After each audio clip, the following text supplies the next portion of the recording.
Hello students, myself Dr. Asha Sharma, Associate Professor Department of Chemistry, Government MS College Bikaner. आज colloidal state का next lecture के अंदर हम पढ़ेंगे प्रॉपर्टीज़ ऑफ कोलोइडल सॉल्यूशन या कोलोइडी विलयनों के गुणधर्म। देखिए, कोलोइडल सॉल्यूशंस की बहुत सारी प्रॉपर्टीज़ होती हैं, तो सबसे पहले हम फिज़िकल प्रॉपर्टीज़ के बारे में पढ़ते हैं। जो कोलोइड के भौतिक गुण हैं, क्या क्या इसके भौतिक गुण हैं वो हम पढ़ेंगे। सबसे पहले आता है विषमांग प्रकृति या हेट्रोजेनिटी या heterogeneous nature. Colloidal solutions are heterogeneous in nature as there are two phases in it because particles of the substance are dispersed in dispersion medium. Colloidal solution is a two-phase system. कोलोइडी विलयन विषमांगी प्रकृति के होते हैं जिनमें दो प्रावस्थाओं का अस्तित्व होता है। जैसे कि आपको पता है कि कोलोइडी विलयन जो है, एक तो उसमें परिक्षेपण माध्यम होता है और दूसरा होता है परिक्षिप्त प्रावस्था। तो इसलिए हम कहते हैं कि कोलोइडी विलयन जो है द्विप्रावस्था तंत्र है। स्थायित्व या स्टेबिलिटी, सामान्यतः कोलोइडी विलयन काफ़ी स्थायी होते हैं। इनके कण अनिश्चित काल तक विलयन में निलंबित रहते हैं और पेंदे में स्थिर एकत्रित नहीं होते, लेकिन उच्च गति वाली अल्ट्रा सेंट्रीफ्यूज मशीन में रखे जाने से ये पेंदे में एकत्रित हो जाते हैं। यानी कि जो स्टेबिलिटी है कोलोइड्स की वो बहुत ही ज़्यादा होती है। कोलोइडल पार्टिकल्स जो हैं, आपने अगर देखा हो कभी कोलोइडल सॉल्यूशन, तो हमेशा वो सस्पेंडेड रहते हैं पार्टिकल्स सॉल्यूशन के अंदर, सेटल नहीं होते हैं बॉटम में, जब तक कि हम उनको high speed ultra centrifuging machine जो होती है, जब अगर हम उसमें उसको डाल करके और उसको घुमाते हैं और वो बहुत हाई स्पीड से जब चलती है तो ये पार्टिकल्स नीचे सेटल होते हैं, नहीं तो ये काफ़ी स्टेबल होते हैं। अब बात आती है विजिबिलिटी की, कि जो विजिबिलिटी है पार्टिकल्स की, ये इनको हम नेकेड आई से नहीं दे सकते हैं। ऐसे तो ये होमोजीनियस से लगते हैं, ऐसा लगता है कि जैसा स्टार्च का सोल्यूशन है, स्टार्च के सोल्यूशन के अंदर आप जो डिस्पर्स्ड पार्टिकल्स हैं आप उनको नहीं देख सकते हैं। ऐसा लगता है कि सोल्यूशन कैसा है, एक होमोजीनियस सोल्यूशन है। और इसकी जो फिल्ट्रेबिलिटी या निस्पंदता है कि कोलोइडी कण जो हैं फिल्टर पेपर में से तो पास हो जाते हैं, लेकिन सेमी परमिएबल या एनिमल मेम्ब्रेन से पार नहीं होते हैं। अब हम इसके कुछ ऑप्टिकल प्रॉपर्टीज़ के बारे में हम पढ़ते हैं। ये बहुत ही इम्पॉर्टेंट प्रॉपर्टी है ऑप्टिकल प्रॉपर्टी, या इसे हम लाइट स्कैटरिंग भी कहते हैं। और प्रकाशिक गुण जो कि टिंडल प्रभाव के नाम से ये फेमस है। आप लोगों ने लोअर क्लासेस के अंदर भी टिंडल इफेक्ट पढ़ा होगा और इसको हम डेली लाइफ में भी हम एक्सपीरियंस कर सकते हैं। बारिश के बाद में अगर आपने देखा हो कि अगर लाइट, अगर रात में अगर आप देखें कि अगर आप गाड़ी से अगर ट्रैवल कर रहे हैं और लाइट अगर पड़ रही है तो आपको पार्टिकल्स के, डस्ट के पार्टिकल्स आपको चमकते हुए दिखाई देते हैं और एक कोन के फॉर्म में दिखाई देते हैं। तो ये जो प्रकाश का जो पुंज है या जो कोन है, ये किसके कारण होता है, ये टिंडल इफेक्ट के कारण होता है। तो टिंडल नाम के एक साइंटिस्ट थे जिन्होंने ये डिस्कवर किया था। तो Tyndall observed that when a beam of light is passed through a colloidal solution the path is illuminated similar to the dust particles in a way of light coming from a small hole in a dark room. कभी कभी आप लोगों ने देखा होगा कि अगर हम अंधेरे कमरे में बैठे हैं और अगर छोटे से दरवाजे की छोटी सी झिरी से या छेद से अगर लाइट आ रही है तो हमें पार्टिकल्स का जो वो लाइट का जो पाथ है वो दिखाई देता है। This observation is known as Tyndall effect. यानी कि टिंडल ने पाया कि यदि एक तीव्र प्रकाश पुंज को किसी कोलोइडी विलयन में से गुजारा जाए तो प्रकाश पुंज का मार्ग उसी प्रकार दीप्तिमान होकर चमकने लगता है जैसे किसी अंधेरे कमरे में किसी छिद्र से आते प्रकाश में धूल के कण चमकते हैं। यह जो ऑब्जर्वेशन है, ये प्रेक्षण जो है, ये टिंडल प्रभाव कहलाता है।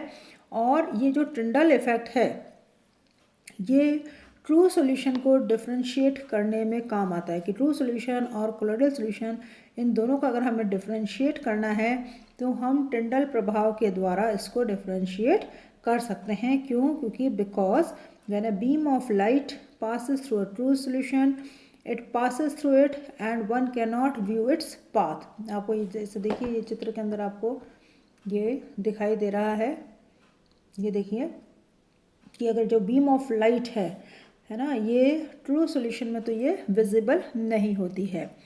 कोलॉइडल विलयनों को वास्तविक विलयन से विभेद करने में ये टिंडल प्रभाव उपयोगी है, क्योंकि यदि प्रकाश की किरण को किसी वास्तविक विलयन में से, जैसा आपको दिख रहा है इस चित्र के अंदर, अगर हम गुजारें तो वह उसमें से प्रवाहित हो जाता है, वह हमें नज़र नहीं आती, अर्थात प्रकाश पुंज का जो मार्ग है वो पूर्णतया अदृश्य ही रहता है। ये देखिए आपको इसके अंदर नज़र नहीं आ रही है, जबकि इसके अंदर जो कोलॉइडल सॉल्यूशन है अंदर, इसके अंदर आपको ये दिख रही है, लाइट की जो बीम है ये विजिबल है। Now Tyndall effect is explained by the scattering of light from the colloidal particles. Size of the colloidal particles is less than the wavelength of light, hence they cannot reflect the light. Thus illumination of the path in the colloidal solution is not due to the reflection of light. Instead, colloidal particles absorb the light and shine. It looks as if light is coming out of the colloidal particles and Tyndall cone is formed. अब ये देखिए कि जो टिंडल प्रभाव है इसकी व्याख्या कोलॉइडी कणों के द्वारा प्रकाश के प्रकीर्णन से की जाती है। ये कहा जाता है कि टिंडल इफेक्ट क्यों होता है, क्योंकि लाइट की स्कैटरिंग होती है। जो कोलॉइडल पार्टिकल्स हैं वो लाइट को क्या करते हैं, स्कैटर करते हैं। कोलॉइडी कणों का जो आकार है प्रकाश के वेवलेंथ की अपेक्षा कम होने के कारण ये प्रकाश को परावर्तित नहीं कर पाते, इसलिए क्या करते हैं, लाइट का एड्सॉर्प्शन करते हैं, अधिशोषण करते हैं तथा चमकने लगते हैं। इसीलिए प्रकाश इनमें से ही निकलता नजर आता है और टिंडल कोण बनता है। अंधेरे कमरे में वायु के साथ मिले कण भी एक कोलॉइडी तंत्र है, जिनमें से गुजरते प्रकाशपुंज का मार्ग प्रदीप्त हो उठता है, और ये भी टिंडल प्रभाव है।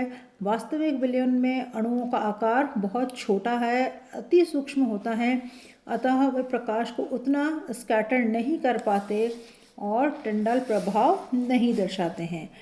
Scattering of light takes place due to the difference of refractive index between the dispersed phase and dispersion medium. प्रकाश का प्रकीर्णन परिक्षिप्त प्रावस्था तथा परिक्षेपण माध्यम के अपवर्तनांक यानी कि रिफ्रैक्टिव इंडेक्स के अंतर के कारण होता है।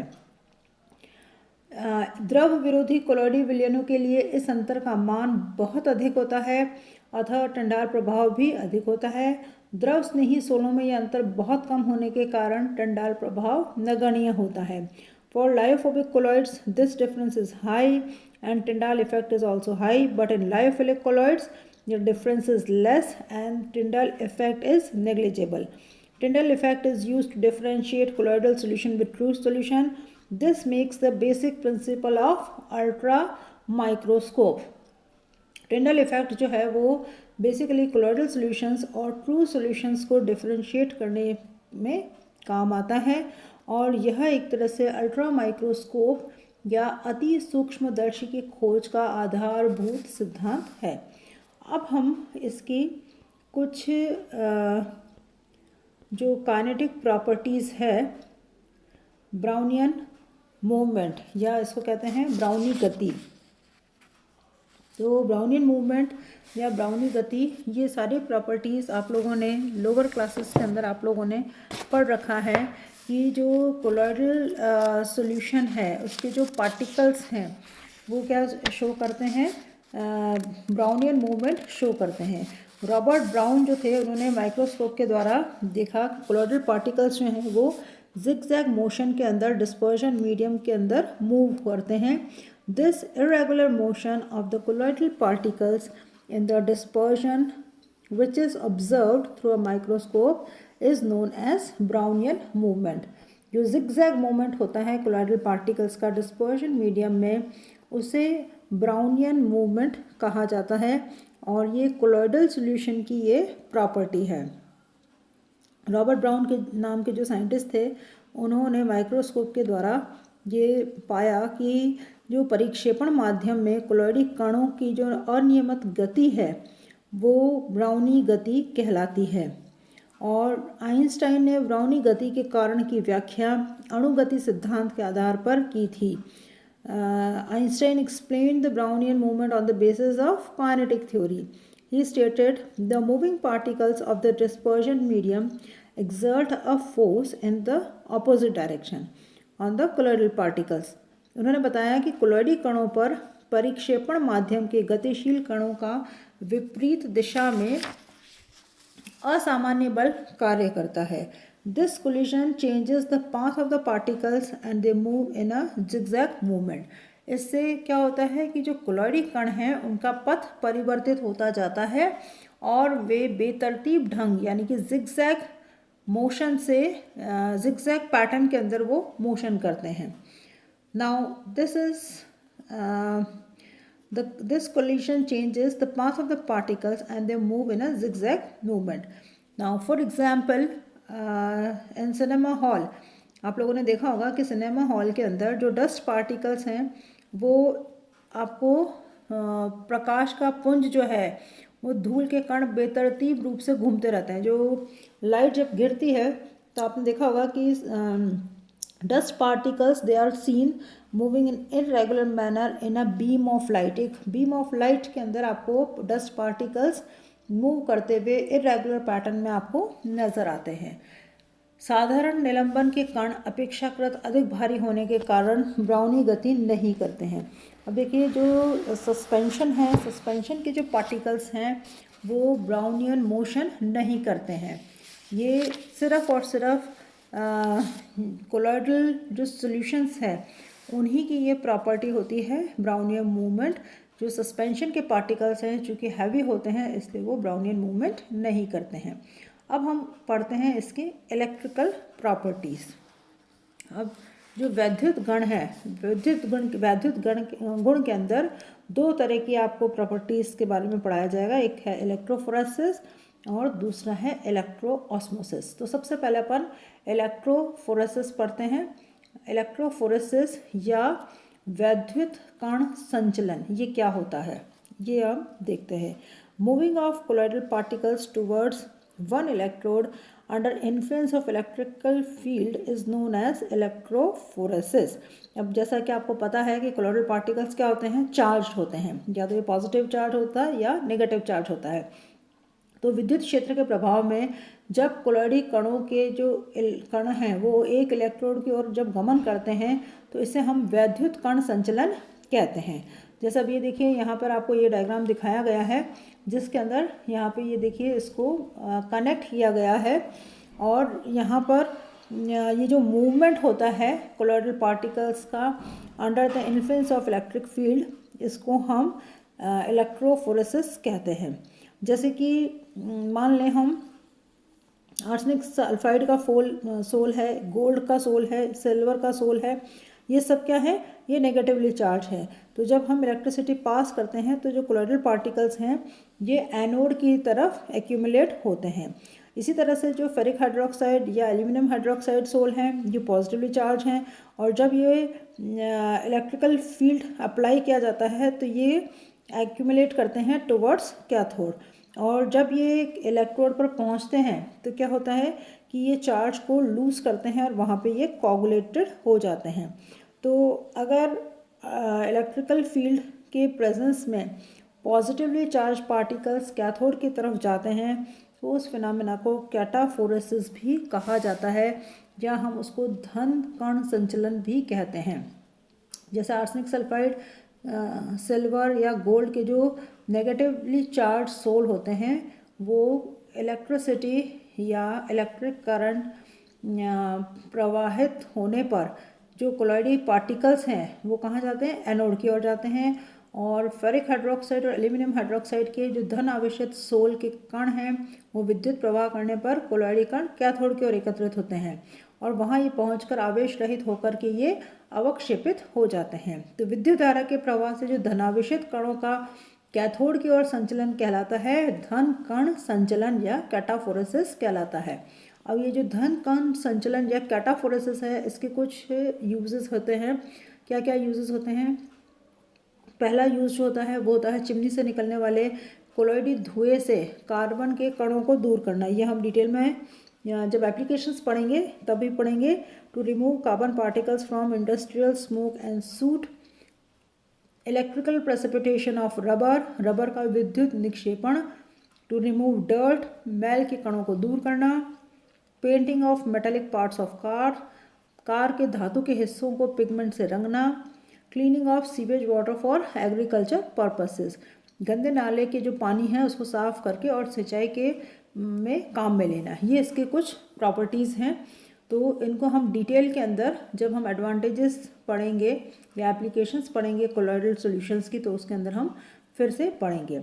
अब लास्ट जो प्रॉपर्टी आती है इलेक्ट्रिकल प्रॉपर्टी, वो है हमारी इलेक्ट्रो ऑस्मोसिस। अब जो इलेक्ट्रो ऑस्मोसिस है वो क्या होती है? अब देखिए, जो इलेक्ट्रो ऑस्मोसिस है, सबसे पहले हमें पता होना चाहिए कि ये जो इलेक्ट्रो ऑस्मोसिस है ये क्या कहलाएगा? वैद्युत परासरण, यानी कि विद्युत प्रवाह में कोलॉइडी कणों को स्थिर रखने पर परिक्षेपण माध्यम का किसी इलेक्ट्रोड की ओर झांतव झिल्ली अथवा चरम पत्र में से अभिगमन वैद्युत परासरण कहलाता है। इलेक्ट्रोफोरेसिस क्या होता है कि इलेक्ट्रोफोरेसिस के अंदर क्या होगा कि जो कोलॉइडल सॉल्यूशंस हैं, कोलॉइडल सॉल्यूशन तो क्या होगा कि इसके अंदर रहेगा आपके कांस्टेंट रहेगा, और जो ये जो है इलेक्ट्रोलाइट सॉल्यूशन है वो क्या होएगा? वो पास होएगा। जैसे देखिए, कोलॉइडी विलयन में कोलॉइडी कणों पर आवेश का जो प्रभाव है वो इंडक्शन इफेक्ट के कारण परिक्षेपण माध्यम के कणों का भी आंशिक आवेश आ जाता है, लेकिन इसकी प्रकृति कोलॉइडी कणों पर उपस्थित आवेश के ठीक विपरीत होती है। यानी due to induction effect from the charge colloidal particles the dispersion medium also gets charge, but the charge on the particles of the medium is opposite of the colloidal particles. Thus, if electrophoresis is done by placing parchment membrane or animal membrane between the electrodes, the colloidal particles cannot pass through the membrane, but the dispersion medium, water or solvent passes through the membrane in the appropriate direction. जो colloidal particles हैं वो तो semi permeable membrane से या animal membrane से नहीं निकलेंगे, लेकिन जो डिस्पर्शन मीडियम के जो पार्टिकल्स है वो इसमें से पास हो जाएंगे। Now the direction of movement of the medium particles is always opposite to that of colloidal particles. This process is known as electro osmosis, and osmosis is the diffusion of solvent और liquid through a semi permeable और perforated medium. वैद्युत कण संचलन प्रयोग में colloid विलय से विद्युत धारा प्रवाहित करते समय जो झांतव झिल्ली है या चर्म पत्र है वो रख कर कोलॉइडी कणों को विपरीत आवेशित इलेक्ट्रोड पर जाने से रोक दिया जाए, तो परिक्षेपण माध्यम या कण जो हैं वो झिल्ली पार करके उपयुक्त दिशा में अभिगमन करने लगते हैं। परिक्षेपण माध्यम के अभिगमन की दिशा कोलॉइडी कणों के संचलन की दिशा से विपरीत होती है। यह क्रिया विद्युत परासरण कहलाती है। परासरण से अभिप्राय है कि जो सरंध्र झिल्लियों में से द्रवों का विसरण। ऑस्मोसिस हमें पता है कि ऑस्मोसिस क्या होता है? डिफ्यूजन होता है सॉल्वेंट का through a semi permeable membrane. तो यहाँ पर आप ये देखिए ये डायग्राम इसको शो किया गया है, जिसमें कि यहाँ पे ये सेमी परमिएबल मेम्ब्रेन है, बीच में कोलॉइडल सॉल्यूशन है, और ये एक तरफ, ये दोनों तरफ ये वाटर है। तो ये क्या होगा कि जो कोलॉइडल सॉल्यूशन है इसमें से कोलॉइडल पार्टिकल्स तो सेमी परमिएबल मेम्ब्रेन के ही इसमें रिटेन रह जाएंगे, और जो डिस्पर्शन मीडियम है वो दोनों तरफ वो डिफ्यूज़ होना शुरू हो जाएगा। तो ये आज हमने इसकी कोलॉइडल सॉल्यूशन की प्रॉपर्टीज़ के बारे में पढ़ा है। अब नेक्स्ट जो हमारा लेक्चर होगा उसके अंदर हम चार्ज ऑन कोलॉइडल पार्टिकल्स के ऊपर बात करेंगे। Thank you.